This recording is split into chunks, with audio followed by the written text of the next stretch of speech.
To Take a Side, sports talk show that lets you, the viewer, choose our winners. As always, get on Sided.co and the Sided Debates app for your chance to climb up that leaderboard and take home a $25 Amazon gift card. Shout out to last week's winner, Christian Ramirez, for standing atop the Sided leaderboard and taking home a $25 Amazon gift card. It's election day. Before we talk politics, we have a lot to talk about in the world of sports. With the Minnesota Vikings' upset win over the Green Bay Packers on Sunday and the Chicago Bears' devastating overtime loss to the New Orleans Saints, there's a tough battle for the NFC North crown.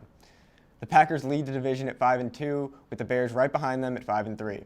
I'm joined by Nick Sola and Jack McGarr by Zoom to debate who will win the NFC North this year.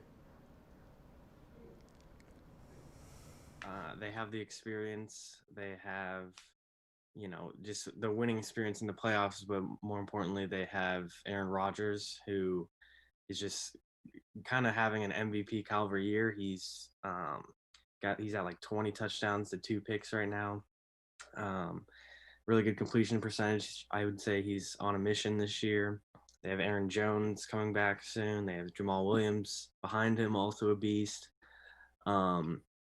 And I think the Bears are just a little shaken up offensively right now. They just need, once they get a little more consistently offensively, is when I can see them as a contender. But right now, I got to go with the Packers. I gotta take the Bears on this one. I think when you look at the Packers, there are a little too many deficiencies when it comes to injuries. I think a lot of their players, especially their star players like Devontae Adams, Aaron Jones, even I think Aaron Rodgers a little bit sometimes can kind of get shaken up here and there. But I mean, you saw last week against the Vikings, they didn't have Aaron Jones, and their offense looked like dumbfounded. I mean, Devontae Adams still came up with 2 touchdowns, and that's great, but you can't rely on one player or else he's going to get double teamed every time down. I think the Bears, however, I know their offense is very, very incompetent right now every time they take the field, but I think what will happen eventually is Trubisky will get put back in because I think we'll realize Foles doesn't really have the arm that can make those deep plays down the field. And I think Trubisky has shown time and time again that he can actually make those big plays. So I think once Trubisky gets back in and I think the offense starts getting running, I think we'll develop a run game. And I think the Bears will eventually get their offense clicking. And they've got a top-tier defense already. And I think that really can stand out to win the NFC North. I mean, they're already standing at 5-3 even with the struggles they've had on offense. So I think if they can get their offense rolling, I think there's no reason why they can't win the NFC North at this point. Absolutely. Their defense is definitely elite, one of the best. That's the reason where they are where they're at. It'll be interesting. They have another matchup, I believe, not this week, but the week after. It might be a primetime game, actually. Could be kind of a decider. I just think you kind of hit on it with the QB situation. They seem to be in the Nick Foles boat still, but that could change at any time, as to where with Green Bay, you just have an absolute assassin with Aaron Rodgers, and injuries are a little bit of an issue right now, but I think they are stacked enough. Like I said, they have Jamal Williams behind Aaron Jones, who has been putting up great numbers while he's been out. They have, obviously Devontae Adams behind him. They have guys like Lazard that Rodgers really likes.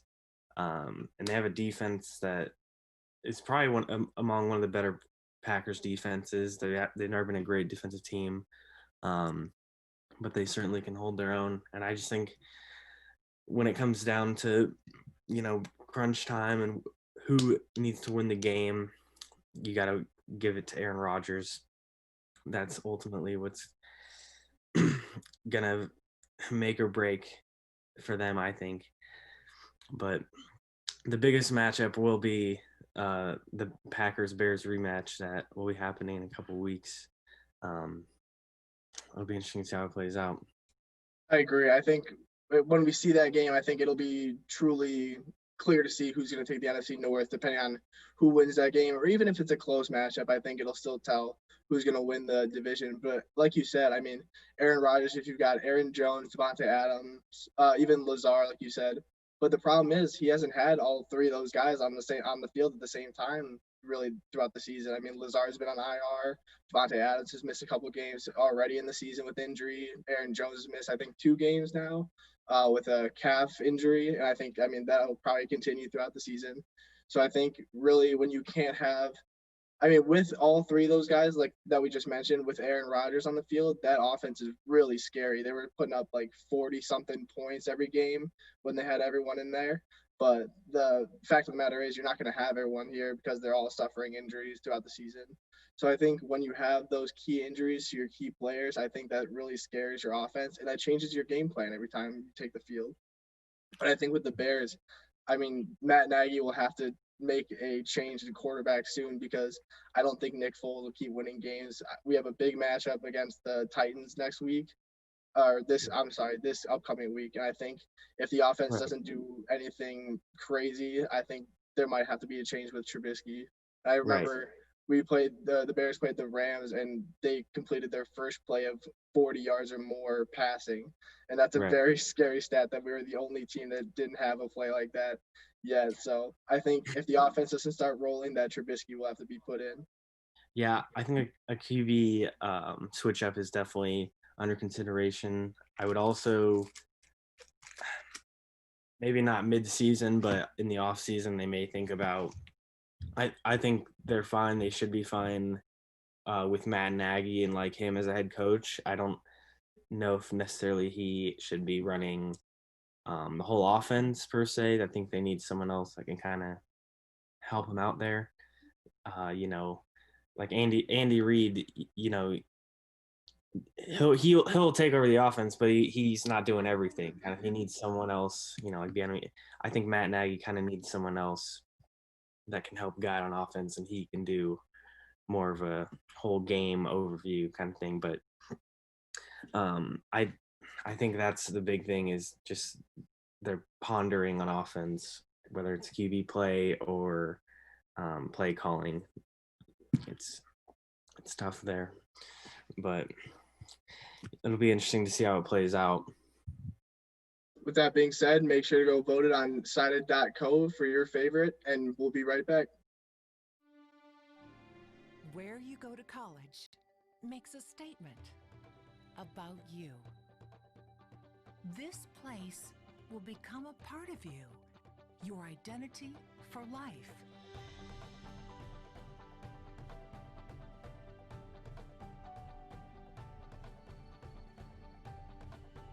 The University of Kansas, a great place to be you. Diversity. What is diversity? It can be an umbrella term for a variety of things, ranging from diversity among different people, places, cultures, and ideas, to the way people express themselves and the way they interact with the world. In today's world, people interact with one another and share their thoughts through social media. Let's take Twitter, for example. How are people of different backgrounds, ethnicities, and sexual orientations with different political beliefs, interests, and job titles using this platform differently? Currently, celebrities are interacting with their fans on Twitter by speaking their minds, sharing their beliefs, and supporting social issues. Professional sports figures and organizations in the United States are using Twitter to support social causes and bring attention to current social matters, such as encouraging their fans to vote. Users are voicing their opinions about current issues surrounding racial inequalities, social injustice, and police brutality. Welcome back. Last week, the Los Angeles Dodgers took home their 7th World Series title and their first since 1988 with a 6-game series win over the Tampa Bay Rays. However, the win didn't come without controversy. In the decisive Game 6 matchup, Dodgers third baseman Justin Turner was removed from the game during the 8th inning after testing positive for COVID-19. Not long after his positive test, Turner was seen celebrating with teammates on the field in violation of MLB protocols. Many are calling for Turner to be suspended or fined, while others say his actions should go without punishment. I'm joined by Marina Saver and Jerome Sweeney to hear their side on whether or not the MLB should punish Justin Turner and the LA Dodgers. Yeah, I mean, I do think that they are going to punish him, and it doesn't matter kind of what my opinion is on whether they should or not, almost because they kind of have to, right? I mean, he did violate protocols and, things like that. But the reason why I feel the need to defend him is because, first of all, when he is punished, it's going to be 10 times worse than any Astros player got for cheating and, completely ruining the integrity of the game, which this did not do. And also, I try and put myself in the shoes of Turner and Turner's family, and like if it were one of my brothers who play baseball, you know, I would want them to be able to celebrate that World Series win. It's you don't know if you're going to get it again. He was in the locker room with his teammates, and he was in the dugout with them for 2/3 of the game. They couldn't get a conclusive result on his test, and they were retesting him, and they let him play in the game without knowing if he was positive or not. He'd already been there. He'd already been in the dugout. He'd already been interacting with people. So he should be able to celebrate. It was not good that he was taking his mask off for pictures, especially sitting next to Dave Roberts, who is a cancer survivor. That is just really not a good judgment call on his part. But I feel bad for him, and I feel the need to defend him. Again, they're going to punish him. I know that they will, but it's understandable. I understand why he did what he did, and I feel for him. So you gotta look at it from the perspective of MLB. Right. If there's a Game 7 tomorrow, is the Game 7 going to be played? I think no, because positive tests on a team, that's a mandatory quarantine. So in an alternate world, we don't have a Game 7, or if the Rays were to come back and win Game 6, I don't think there would be a Game 7 for another week, and that honestly could potentially change the way that the whole outcome of the World Series, how that ended up. But you know, MLB created a bubble for their players, and I get it's hard to, you know, bubble a large group of people that big, unlike the MLB or unlike the NBA and NHL. So the way that their bubble worked, you know, the hotels were interesting with the no families coming in. You know, is supposed to be very strict, but yet the hotels had other guests staying at the hotels. So you couldn't be in contact with your family, but you could run into a random person in the hallway and get coronavirus from them. So I think it's more about the fault of MLB as a whole and how they handled the pandemic rather than just being Justin Turner, because Justin Turner tested positive once and then he was allowed to play in the game, and then he had to test positive twice to be taken out of the game. So if they were letting Justin Turner even play the game with one positive test, even though it wasn't verified, that's absolutely horrendous to be letting into the game, because now everyone on the field was exposed to COVID. Everyone in the front office, everyone that was on the celebration, on the Rays and on the Dodgers is now exposed. Both teams are quarantining still. It caused a headache and a lot of problems for baseball. It was really bad press on the World Series that's now going to be overshadowed by coronavirus. Right, because that first test result was inconclusive, and they did let him play. And an interesting point that actually Trevor Bauer brought up on his Twitter, as he loves to do. He loves to rip on Rob Manfred on his Twitter. But he brought up a point that it seems that from the higher ups in the MLB's perspective, it did automatically go to blaming Turner for, you know, refusing security when they tried to get him off the field and things like that, which he did do, and, you know, he should take responsibility for that.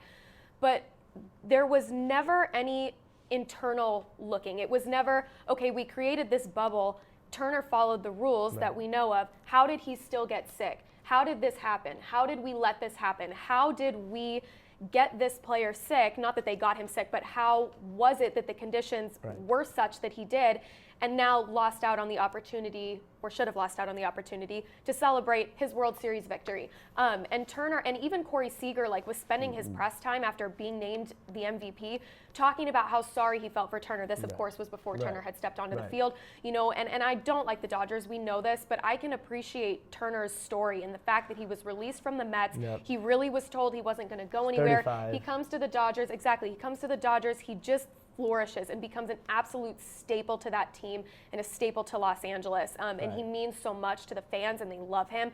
He really is just sort of an iconic player for them. And he, of anyone, should have been out there celebrating that World Series.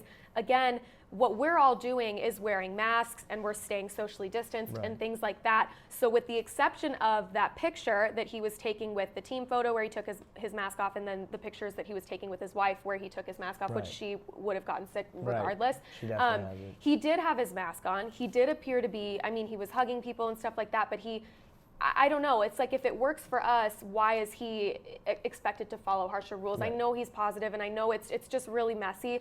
But again, like, they're going to punish him. I know they will, but I feel for him.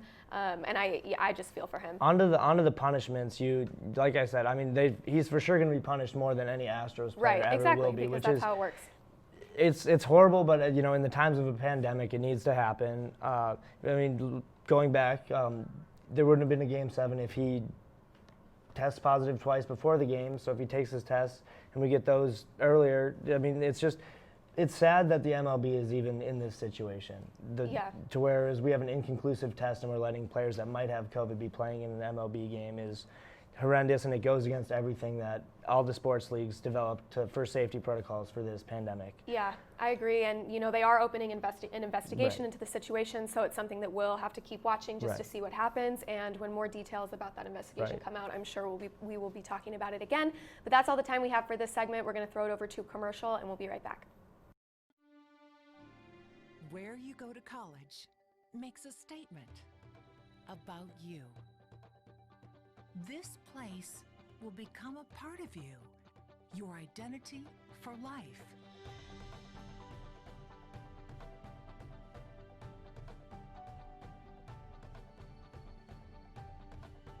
The University of Kansas, a great place to be you.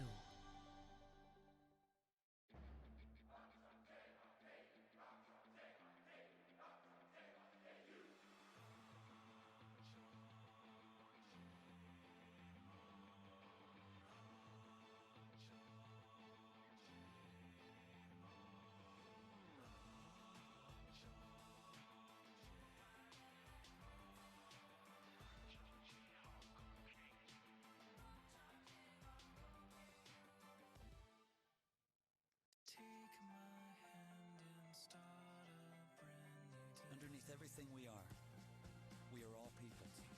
And when we reach out a hand to one, we can influence the condition of all. That's what it means to live united. Diversity. What is diversity? It can be an umbrella term for a variety of things, ranging from diversity among different people, places, cultures, and ideas, to the way people express themselves and the way they interact with the world. In today's world, people interact with one another and share their thoughts through social media. Let's take Twitter, for example. How are people of different backgrounds, ethnicities, and sexual orientations with different political beliefs, interests, and job titles using this platform differently? Currently, celebrities are interacting with their fans on Twitter by speaking their minds, sharing their beliefs, and supporting social issues. Professional sports figures and organized... Welcome back. As mentioned earlier, today is Election Day. With President Donald Trump running against former Vice President Joe Biden, we've seen numerous celebrities and public figures endorse their candidate for president.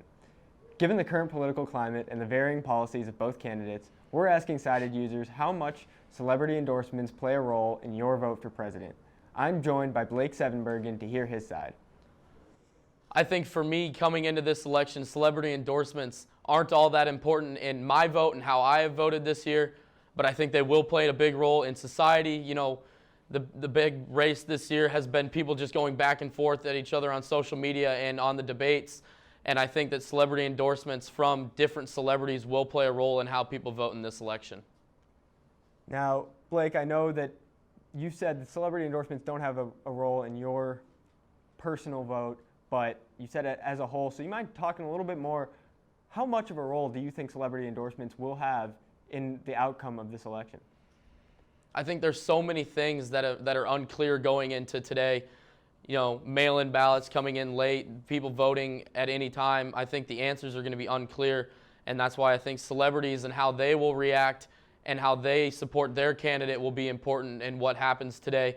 Different celebrities like LeBron James has come out and supported Joe Biden last night. I think that'll swing a few votes towards Joe Biden because of how prominent LeBron is in society. Similarly for Lil Wayne with Donald Trump. Lil Wayne is a very prominent figure in the music world, and I think that once people who really support him know where he is at as a person and who he supports, that votes will swing that way. Now, obviously, with this election, it's pretty unusual. We have Donald Trump, who is a former reality show host. We have Joe Biden, who is a public figure, was former vice president. Do you think that the candidates being well known across the country and their public figure status, do you think that's going to have an impact on celebrity endorsements, on whether or not celebrity endorsements have an effect on this election? I do think so. Both of these figures have been well known in the public eye for many, many years, whereas some of these celebrities that are coming in and voicing their opinions are younger than the candidates. You know, they haven't been around as long in the spotlight. And so I think the younger voting crowd that comes in and votes for the first time today will have a little bit of a bias based on who the people they follow support. Now, I know with mail-in ballots and all of the controversy surrounding this year's election, people don't know if we're going to have an answer on who wins this election today. Blake, do you have a prediction for who wins the election, and when do you think we'll know by? I think personally Donald Trump will win the state majority, but the states that he will win will be the small Midwestern states that don't have a ton of impact in the Electoral College. And then I think Joe Biden will win states like California and New York that have a huge Electoral College vote. And that's why I think Joe Biden will not handily, but closely win this presidential election. But I think it'll be unclear, and we won't know until at least Thursday who actually won. Be sure to follow KUJH for all your election coverage. As always, get on Sided.co and the Sided Debates app to put up your arguments and climb up that leaderboard. For more Take a Side content, follow us on Facebook, Twitter, and Instagram at TakeASideKU. And for all of us here at Take a Side, I'm Jacob Polacheck. Thank you for joining us.